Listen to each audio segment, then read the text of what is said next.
Filsafat pengorbanan. Jadi dalam hidup ini tidak akan jalan kalau tidak ada orang yang mau berkorban. Macet sudah hidup ini. Mungkin Habib bisa perhatikan ya, banyak sekali masalah hari ini muncul karena semua pihak tidak ada yang mau berkorban. Malah mau ngambil. Ini hakku, ini hakku. Tidak ada yang mau, oke aku sulit sedikit, tidak apa-apa asal kita bersama bahagia.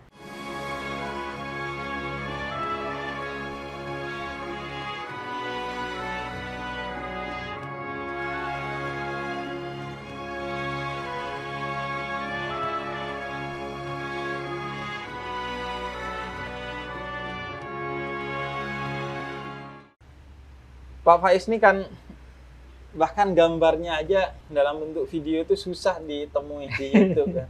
Yang berseliweran itu foto dan suaranya aja. Karena biasanya podcast yang kemudian di YouTube kan Pak Faiz ya. Nah, sekarang tiba-tiba nongkrong di kafe. Ini nggak Pak Faiz? Memang pernah sebelumnya atau memang suka nongkrong di kafe nggak Pak Faiz? Enggak, ya disebut suka juga enggak, disebut anti juga enggak. Ya saya itu santai saja, apa saja monggo. Tapi pernah Pak Faiz kayak ngopi di kafe gitu? Ya sering saja, sekali dua kali malah sama anak-anak, itu enggak apa-apa. Santai saja. Kadang-kadang kalau jaringan mati, listrik mati, yuk ngafe yuk yang ada wifi-nya, yang rame gitu, enggak masalah. Kalau saya santai saja. Jadi kalau rumusnya kan yang penting yang kita lakukan bukan dosa, bukan kriminal, kenapa tidak? Apa saja. Asal tidak jadi kebiasaan yang melekat. Apa saja itu. Karena nanti kemelekatan dengan apapun bagi saya nanti cenderung kontraproduktif. Kenapa Pak? Iya, ketergantungan terhadap hal-hal yang tidak seharusnya kita tergantung itu biasanya terus muncul efek negatifnya. Kayak termasuk tadi ketergantungan ke kafe itu kan orang tergantung itu kan harus ke situ. Padahal hidup ini tidak bisa dipatok ke situ. Hidup itu tidak bisa dipastikan harus A, harus B. Sehingga ketergantungan kita pada apapun, jika nanti pada saatnya tempat kita melekat itu goyah atau hilang atau bubar, kita yang juga akan ikut goyah. Termasuk pada orang, termasuk pada lembaga, termasuk pada kafe, langganan warung, apa saja itu kalau sudah jenisnya ketergantungan itu bagi saya nanti akan ada efek negatifnya. Aku nggak bisa hidup tanpamu. Gitu. Nah itu ketergantungan juga. Iya. Kepada orang yang kita cintai dalam pengertian yang positif, misalnya istri kita atau ibu kita. Iya, kalau sudah aku tidak bisa hidup tanpamu, itu nanti jatuhnya juga berat. Karena manusia itu tidak ada yang perfect, tidak ada yang sempurna, dan nasibnya tidak bisa dipastikan selalu sebagaimana yang kita bayangkan. Begitu ditinggal benar dengan yang kita cintai, yang kita tidak bisa tergantung tadi, itu kan nanti kita oleng. Dan tidak jaminan kita kalau oleng itu terus selalu positif. Mungkin lebih kondusif ya. Aku akan berusaha hidup dengan versi terbaik bersamamu, atau aku akan memberikan yang terbaik yang aku bisa untukmu, dan lain sebagainya. Itu bagi saya lebih positif. Itu yang terjadi kepada Nabi Ibrahim ya Pak Faiz?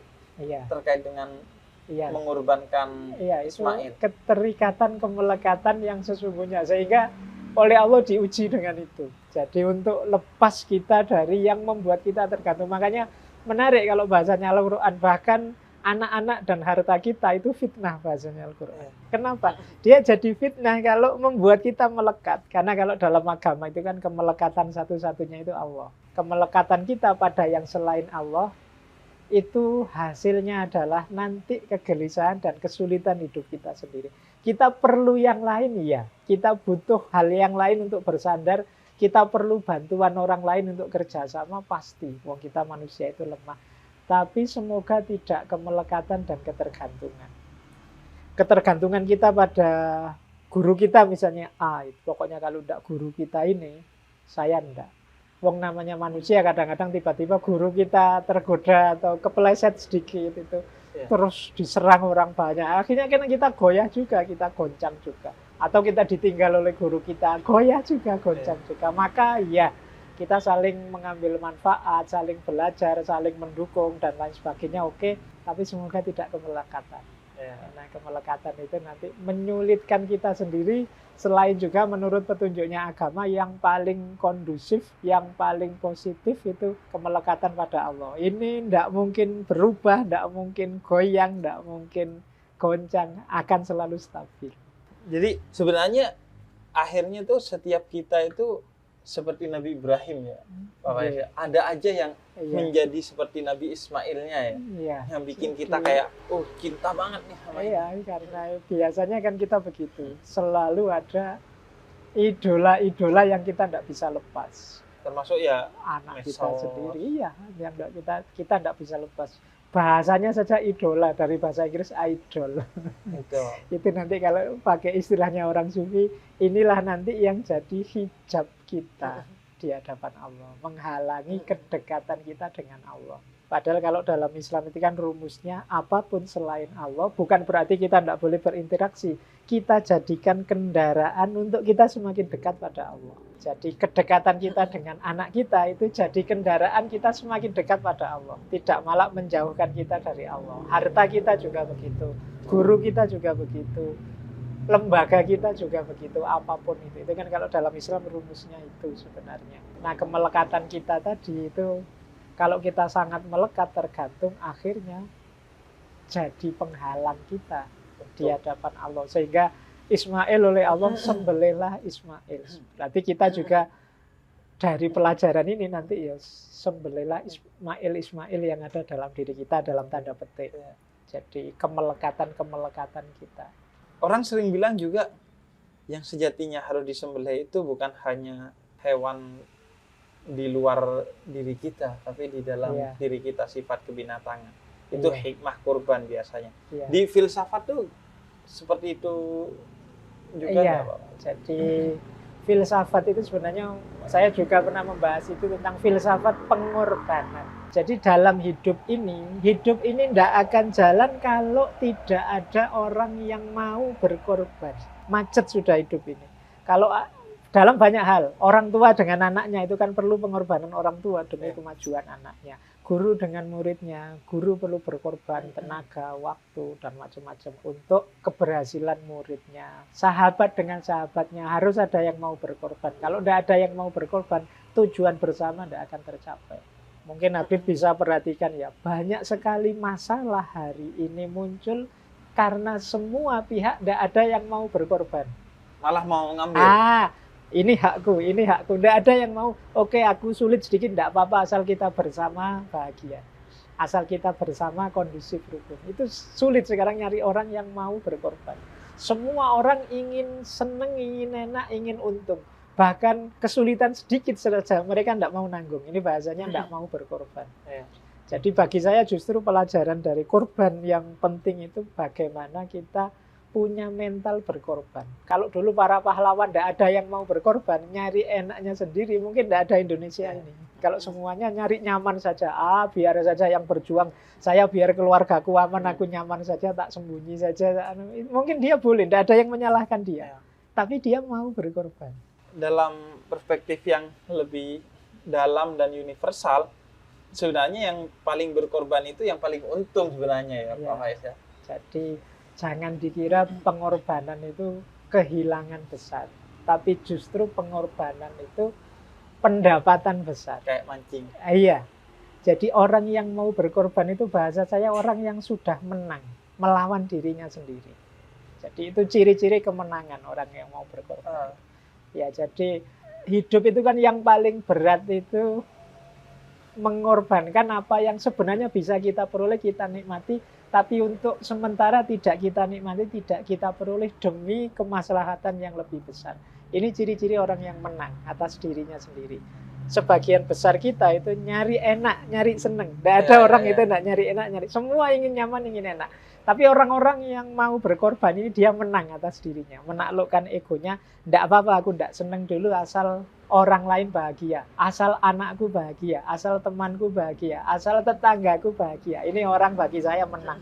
Dan itu kesuksesan besar bagi saya. Jadi sebenarnya orang yang mau berkorban itu orang yang sudah sukses dalam dirinya sendiri. Dia menang atas dirinya sendiri. Jadi bersyukurlah orang-orang yang masih punya mental mau berkorban.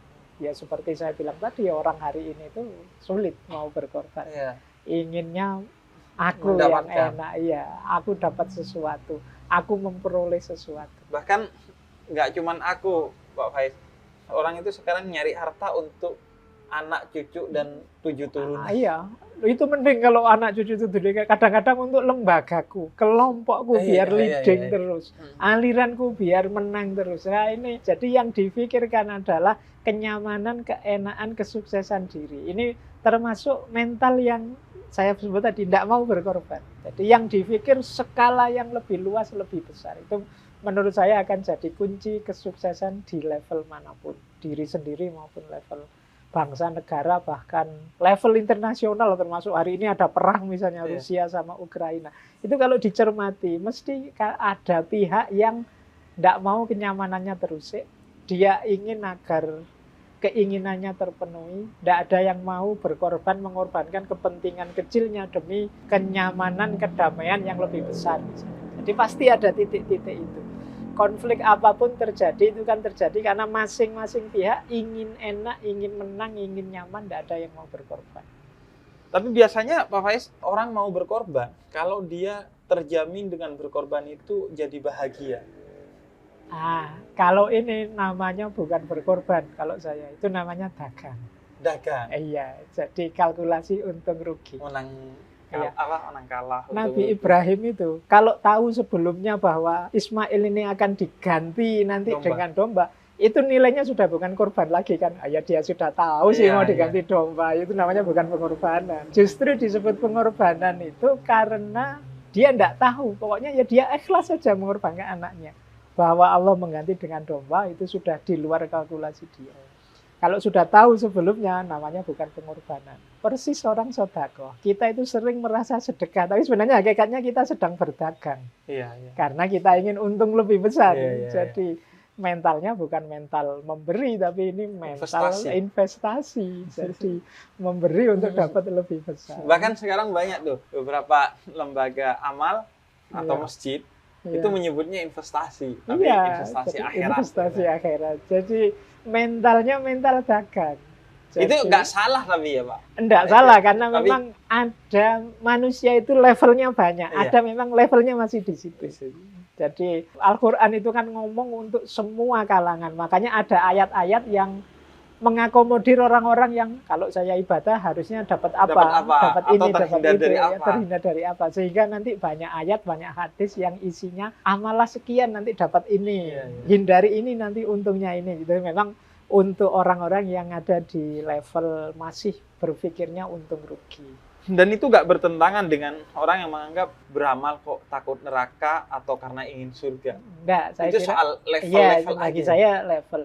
Ya memang lebih baik beramal meskipun tidak ikhlas daripada tidak beramal. Itu kan level bagi saya.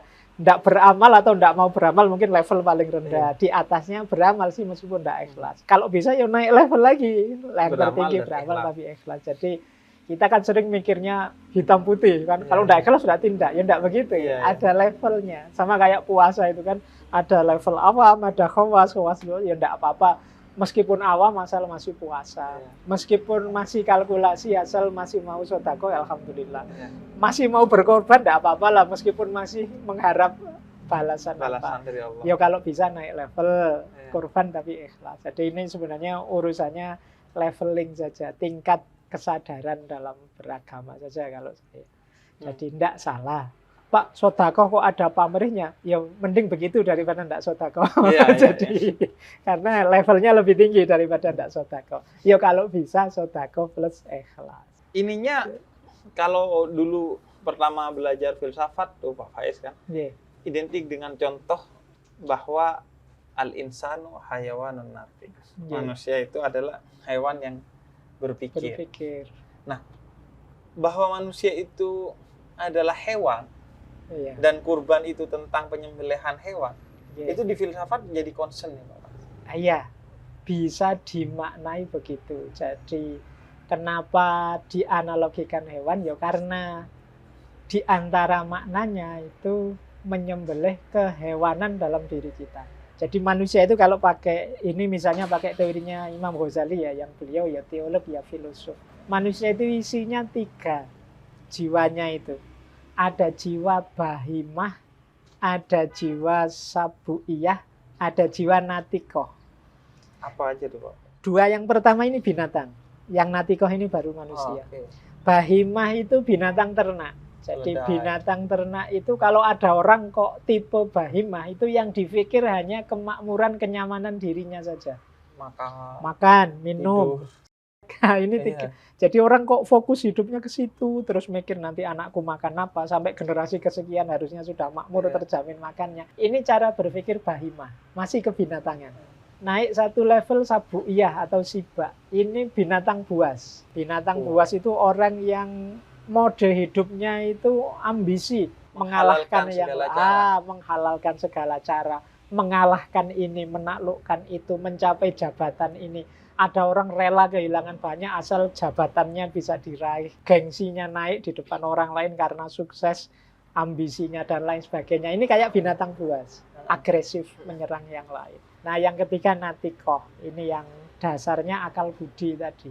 Nah, manusia itu kalau kehilangan natikoh saja, kehilangan akal budinya, ya tersisa binatangnya, sabuiyah dan bahimah tadi. Maka untuk menegaskan kemanusiaan, orang harus mau menyembelih binatang. Menyembelih itu kan bukan berarti dibuang, tapi levelnya dia yang kita korbankan demi natikoh, demi nilai kemanusiaan yang lebih tinggi. Jadi berarti apa? Bahimah ya, sabuiyah wong manusia kalau nggak punya ambisi ya mati hidupnya, nggak berkembang. Maka baik bahimah maupun sabuiyah kita dedikasikan untuk natikoh, untuk akal. Kendalikan ya. Jadi kita kendalikan, kita jadikan dia kendaraan untuk visi yang lebih tinggi, akal budi, kemanusiaan, ketuhanan. Ini aspek natikoh. Makanya filosofi dari berkurban itu adalah menjadikan hewan kurban itu sebagai kendaraan kita menuju surga. Kendaraan kita menuju surga, menuju Allah. Jadi dikendalikan. Kalau bahasa filsafatnya dispiritualkan. Jadi, kalau kita punya kambing, kita sembelih, kita pakai makan-makan saja, kita pakai nyate bareng-bareng, itu nilainya nilai duniawi untuk kepentingan bahimah tadi. Bahimah dan tapi kalau kita posisikan juga sebagai persembahan kita pada Allah, kurban kita nilainya spiritual. Meskipun nanti wujudnya sama, kita sate, kita makan-makan, tapi sekarang nilainya spiritual dalam rangka meningkatkan kedekatan kita pada Allah. Makanya itu Pak Faiz ya, innamal a'malu binniyat, pinter-pinter mengkondisikan niat. Jadi memposisikan, karena kalau dalam Islam itu kan perbuatan kita apa saja itu bisa bernilai ibadah ketika dia jadi kendaraan kita untuk lebih dekat pada Allah. Tapi yang sering kali menjadi nasihat itu sifat kebinatangan itu dikendalikan dengan hati. Biasanya kaitannya dengan sufisme atau tasawuf, Pak Faiz. Nah, yang jarang kita dengar, sifat kebinatangan itu dikendalikan dengan akal, yang lebih bersifat filosofis atau ranahnya filsafat. Nah, kalau yang mengendalikan sifat kebinatangan dengan akalnya gimana caranya? Jadi kalau pakai bahasanya Imam Ghazali tadi, hati itu raja, tapi akal itu panglima perang, pasukan kita yang paling kuat. Raja itu berarti dia yang ngambil kebijakan, memutuskan orientasi. Ke kanan atau ke kiri? Ya, itu kuncinya di hati. Tapi dia kuat atau tidak, kunci dia sukses berhasil atau tidak, pasukannya. Dan yang paling, panglimanya ini nanti menentukan. Akal. Kalau akalnya lemah, jadi tidak punya daya nalar, tidak bisa membaca situasi, tidak bisa merumuskan strategi dan lain sebagainya. Meskipun hati ini kukuh ke situ, sulit untuk sukses. Jadi pasukan paling kuat itu akal kita. Meskipun yang mengarahkan ini hati. Jadi cuma kalau hati ini arahnya ke kiri yang negatif, ya akal akan jadi pasukan yang sangat kuat untuk yang negatif tadi. Positioningnya ke situ. Tergantung. Jadi memang kuncinya di hati kita, tapi pasukan paling kuatnya ada di akal. Akal itu yang akhirnya memberi rasionalisasi pada keputusan jadi hati. Dia mendukung, merumuskan, merancang. Oh, kalau saya ingin ke sana, misalnya kalau saya ingin lebih dekat dengan Allah, berarti caranya begini, jalannya ini, yang harus saya tempuh ini. Nah, itu akal yang kerja sudah, yang merumuskan. Meski termasuk kalau hati kita ingin jahat juga akal. Wah, kalau saya ingin menang di kontestasi ini, saya bisa agak nyuap-nyuap sedikit ke sini, bawa uang sini. Nah, itu akal, dia juga jadi pasukan yang paling kuat di situ. Iya, jadi makanya penting membereskan hati dulu. Kalau di Imam Ghazali. Jadi termasuk niat tadi kan itu sebenarnya mengarahkan hati kita kemana. Ini korban ini untuk pamrih keduniaan atau demi lillahi ta'ala, demi Allah saja. Itu kan orientasi hatinya kemana. Kalau sudah, akalnya yang merancang. Jadi itu akal pasukan kita yang paling kuat. Maka orang harus pinter mendaya gunakan akalnya karena nanti dia jadi pasukan yang paling kuat dalam hidup kita.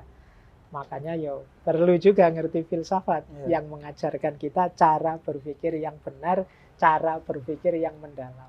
Sebenarnya akhirnya keduanya saling berkaitan dan saling bekerja sama untuk kesuksesan. Makanya kalau bahasanya Al-Quran itu kan kunci hidup kita itu kitab wal hikmah. Jadi kitab itu kemampuan kita membaca ayat-ayat yang tertulis. Kalau hikmah itu kemampuan kita membaca ayat-ayat yang tergelar. Yang tidak tertulis. Iya, jadi yang tergelar itu berarti alam semesta ini. Ayat-ayat di sini kita. Nah, untuk membaca ayat tertulis kita butuh akal plus alat-alat memahami nas. Usul fiqh, ulumul Quran, ilmu mantek dan lain sebagainya. Kalau ayat-ayat yang tergelar ini kemampuan akal kita plus sains. Kita perlu ilmu ini, ilmu itu, dan lain sebagainya. Jadi kuncinya sama-sama perlu kemampuan akal kita. Jadi disitulah pentingnya kita ngerti menggunakan akal. Lupa Al-Quran kan Al-Quran, tidak pakai akal. Kalau cara berpikir kita keliru, Al-Quran itu bisa kita simpulkan secara keliru juga. Harus ada prinsip kan ada kalau dalam belajar ulumul Quran itu. Oh, ini ayat untuk umum siapa saja. Oh, ini untuk khusus untuk Nabi saja. Itu kan pakai akal kita. Di ayatnya tidak ditulis bahwa ini untuk Nabi saja. Atau oh, ayat ini berhubungan dengan ayat itu. Ini ayat pokoknya, ini ayat yang nafsirnya. Nah, ini kan juga pakai akal kita untuk yang ngerti. Oh, ini turun lebih awal, ini turun lebih akhir. Berarti mungkin yang dipakai yang terakhir ini yang memansuh ayat yang awal. Ini kan kemampuan berpikir juga. Jadi meskipun itu nas, dalil butuh kemampuan berpikir rasional kita. Jadi itu yang saya sebut kadang saya sebut sudahlah, tidak setuju filsafat juga tidak apa-apa, asal tetap mau berpikir, rapi, mendalam dan lain sebagainya. Kalau sekedar istilah monggo saja. Para filosof muslim itu kadang pakai istilah falsafah, kadang pakai istilah hikmah, bahkan ada yang pakai istilah ulumul awail, ilmu-ilmu kebijaksanaan umat terdahulu. Tidak masalah kalau saya sekedar istilah. Kan banyak di antara kita yang alergi dengan istilah filsafat saja. Tidak apa-apa lah, monggo saja. Tidak pakai filsafat juga tidak apa-apa. Pakai hikmah juga boleh. Atau tidak pakai semua. Yang penting tetap mau saja, berpikir itu saja. Akal budinya dipakai, menurut saya sudah oke. Tidak masalah. Yang penting kalau kata ayah saya jangan bodoh. Karena orang bodoh itu biasanya minimal ngerepoti, maksimal mencelakakan orang lain. Dan Islam sebenarnya kan salah satu misi awalnya melawan kebodohan jahiliyah itu.